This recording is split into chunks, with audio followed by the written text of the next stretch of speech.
Assalamualaikum warahmatullahi wabarakatuh. Hadirin yang saya hormati, mari kita panjatkan puji syukur kehadirat Allah Subhanahu wa taala. Karena atas rahmat dan karunia-Nya kita bisa bersekolah tetap dalam keadaan sehat walafiat. Pada kesempatan kali ini saya akan berdakwah tentang beriman kepada kitab Allah Subhanahu wa taala. Allah telah menurunkan kitab kepada para nabi dan rasulnya yang berisikan wahyu untuk disampaikan kepada seluruh umat manusia.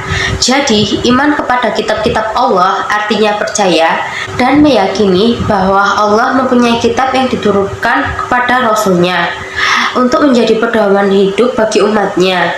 Hukum beriman kepada kitab-kitab Allah adalah fardu ain. Muslim yang tidak mempercayai adanya kitab Allah maka dinamakan dengan murtad.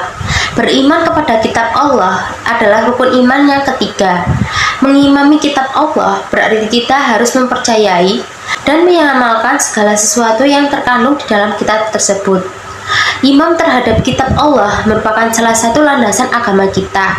Iman kepada Allah merupakan asas dan pokok akan adanya keimanan kepada kitabnya, yakni keyakinan yang pasti bahwa Allah adalah pemilik segala sesuatu. Dialah satu-satunya pencipta, pengatur segala sesuatu, dan dialah satu-satunya yang berhak disembah. Tidak ada sekutu baginya. Di dalam Al-Quran disebutkan bahwa ada 4 kitab Allah. Kitab-kitab tersebut diturunkan pada masa dan zaman yang berbeda-beda. Semua kitab tersebut berisi ajaran pokok yang sama, yaitu ajaran mengesahkan Allah Subhanahu wa taala. Imam dengan kitab suci mencakup 4 perkara. 1. Imam bahwasanya kitab-kitab tersebut turun dari Allah Subhanahu wa taala. 2. Imam dengan nama-nama yang kita ketahui dari kitab-kitab tersebut. 3. Pembenaran terhadap berita yang sahih. 4.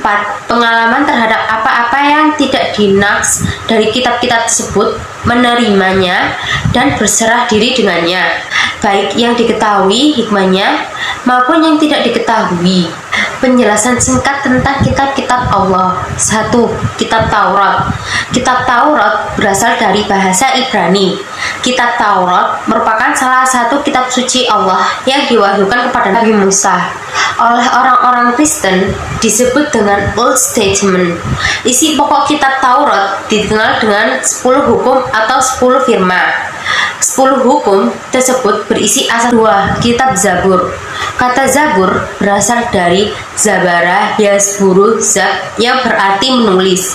Makna aslinya adalah kitab yang tertulis. Dalam bahasa Ibrani disebut Mizmar, yaitu nyanyian rohani yang dianggap suci.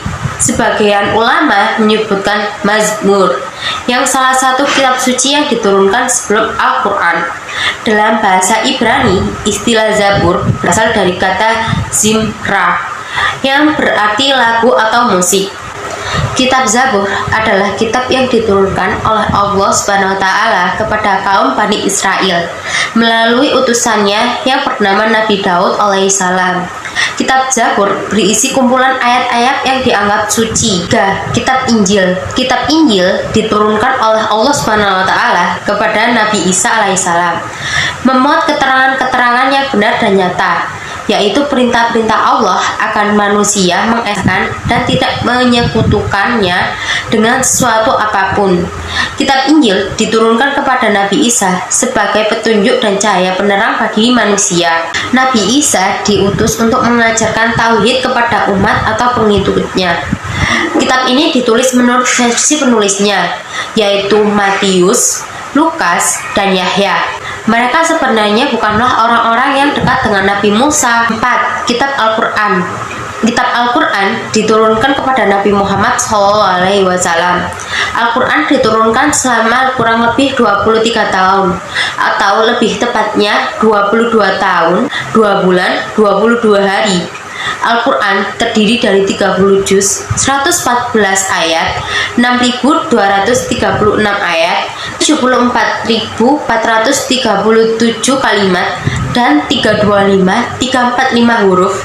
Al-Maidah ayat 3. Ayat tersebut turun pada tanggal 9 Zulhijjah tahun 10 Hijriah di Padang Arafah. Sekian dakwah dari saya, semoga bermanfaat bagi para hadirin dan mohon maaf apabila ada kesalahan dalam pengucapan, dan sekian, terima kasih. Wassalamualaikum warahmatullahi wabarakatuh.